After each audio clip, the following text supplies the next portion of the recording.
ಸ್ನೇಹಿತರೆ ಎಲ್ಲರಿಗೂ ನಮಸ್ಕಾರ. ರಾಜ್ಯದ ಜನರಿಗೆ ಮತ್ತೊಂದು ಬೆಲೆ ಏರಿಕೆಯ ಶಾಕ್ ಸಿಗುವಂತಹ ಎಲ್ಲಾ ಸಾಧ್ಯತೆಗಳು ಕೂಡ ಕಾಣಿಸ್ತಾ ಇದೆ. ನೀವೇನಾದ್ರೂ ಪ್ರತಿದಿನ KSRTC, BMTC ಅಥವಾ ಸರ್ಕಾರಿ ಬಸ್ಗಳಲ್ಲಿ ಏನಾದ್ರೂ ಪ್ರಯಾಣ ಮಾಡ್ತಿದ್ರೆ ಈ ಒಂದು ಮಾಹಿತಿ ನಿಮ್ಗೆ ತುಂಬಾ ಮುಖ್ಯ ಆಗುತ್ತೆ. ಅದರಲ್ಲೂ ಗಂಡಸರಿಗೆ ತುಂಬಾ ಮುಖ್ಯ ಆಗುತ್ತೆ. ಯಾಕೆಂದ್ರೆ ಮಹಿಳೆಯರಿಗೆ ಉಚಿತ ಪ್ರಯಾಣ ಇರೋದ್ರಿಂದ ಏನು ಎಫೆಕ್ಟ್ ಆಗೋಲ್ಲ, ಆದ್ರೆ ಗಂಡಸರಿಗೆ ಇದರ ಎಫೆಕ್ಟ್ ಖಂಡಿತ ಆಗುತ್ತೆ. ಯಾಕೆಂದ್ರೆ ರಾಜ್ಯದ 4 ಸಾರಿಗೆ ನಿಗಮಗಳು ಬಸ್ ಟಿಕೆಟ್ ದರ ಹೆಚ್ಚಿಸೋದಕ್ಕೆ ಸರ್ಕಾರಕ್ಕೆ ಪ್ರಸ್ತಾವನೆಯನ್ನ ಸಲ್ಲಿಸಿವೆ.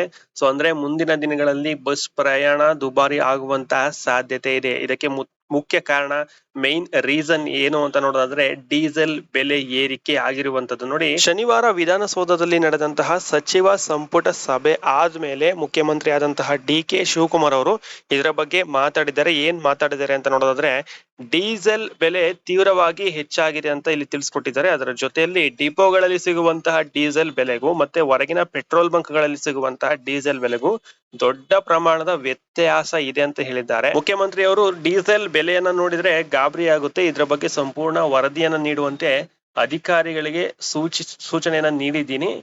ವರದಿ ಬಳಿಕ ಸರ್ಕಾರ ಅಂತಿಮ ನಿರ್ಧಾರವನ್ನ ಕೈಗೊಳ್ಳುತ್ತೆ ಅಂತ ಹೇಳಿ CM ಅವರು ಹೇಳಿರುವಂತದ್ದು. ಇನ್ನೊಂದು ಮುಖ್ಯ ವಿಷಯ ಏನಂದ್ರೆ, ಡಿಪೋಗಳಲ್ಲಿ ಖರೀದಿಸುವಂತಹ ಡೀಸೆಲ್ ಬೆಲೆ ಮತ್ತು ಖಾಸಗಿಯಲ್ಲಿ ಲಭ್ಯವಿರುವಂತಹ ಡೀಸೆಲ್ ಬೆಲೆಗಳ ನಡುವೆ ಸುಮಾರು 40 ರೂಪಾಯಿ ದೊಡ್ಡ ವ್ಯತ್ಯಾಸ ಇದೆ. ಈ ಬೆಲೆ ವ್ಯತ್ಯಾಸದಿಂದಾಗಿ ಕೆಲವು ಖಾಸಗಿ ಸಾರಿಗೆ ನಿರ್ವಾಹಕರು ಡಿಪೋಗಳಿಂದ ಡೀಸೆಲ್ ಅನ್ನ ಖರೀದಿ ಮಾಡೋದನ್ನೇ ಬಿಟ್ಟು ಸಾರ್ವಜನಿಕ ಪೆಟ್ರೋಲ್ ಬಂಕ್ಗಳಿಂದ ಡೀಸೆಲ್ ಗಳನ್ನ ಹಾಕ್ಸ್ಕೊಳ್ತಿದ್ದಾರೆ ಅಂತ ಇಲ್ಲಿ ಹೇಳಿರುವಂತದ್ದು. ಸರ್ಕಾರದ ಮುಂದೆ ಈಗ 2 ದೊಡ್ಡ ಸವಾಲುಗಳು ಇರುವಂತದ್ದು. ಏನಂದ್ರೆ ನೋಡಿ, ಒಂದ್ ಕಡೆ ನೋಡೋದಾದ್ರೆ KSRTC ಯನ್ನ ಆರ್ಥಿಕವಾಗಿ ಉಳಿಸ್ಬೇಕು ಅನ್ನುವಂಥದ್ದು. ಇಲ್ಲಿ ಮತ್ತೊಂದು ಅಂತ ನೋಡೋದಾದ್ರೆ ಸಾಮಾನ್ಯ ಜನರ ಮೇಲೆ ಹೆಚ್ಚುವರಿಯಾಗಿ ಹೊರೆ ಬೀಳದಂತೆ ನೋಡ್ಕೊಳ್ಳುವಂತದ್ದು. ಅಂದ್ರೆ KSRTC ಸಂಸ್ಥೆಗೂ ಕೂಡ ಆರ್ಥಿಕವಾಗಿ ಸಬಲರಾಗ್ಬೇಕು, ಅಂದ್ರೆ ಆರ್ಥಿಕವಾಗಿ ಸ್ವಲ್ಪ ಸ್ಟ್ರಾಂಗ್ ಆಗ್ಬೇಕು, ಮತ್ತೆ ಜನಸಾಮಾನ್ಯರ ಮೇಲೆ ಹೆಚ್ಚಿನ ಒಂದು ಟಿಕೆಟ್ ಪ್ರೈಸ್ ನ ಜಾಸ್ತಿ ಮಾಡ್ದಂಗೆ ಅದನ್ನು ಕೂಡ ನೋಡ್ಕೋಬೇಕು. ಎರಡು ಕೂಡ ಒಂದು ಸವಾಲಿರುವಂತದ್ದು.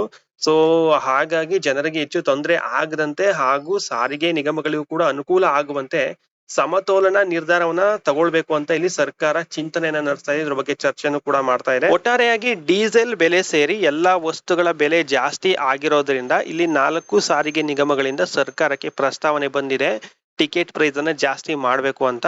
ಹಾಗಾಗಿ ಮುಂದಿನ ದಿನಗಳಲ್ಲಿ ಸರ್ಕಾರ ಏನು ತೀರ್ಮಾನವನ್ನ ತಗೊಳುತ್ತೆ ಅನ್ನುವಂಥದ್ದನ್ನ ವೇಟ್ ಮಾಡಿ ನೋಡ್ಬೇಕು. ಇದರ ಬಗ್ಗೆ ಅಧಿಕೃತವಾಗಿ ಮಾಹಿತಿ ಬಂದ್ರೆ ಖಂಡಿತವಾಗ್ಲೂ ನಿಮ್ಗೆ ತಿಳಿಸ್ಕೊಡ್ತೀನಿ. Thank you for watching.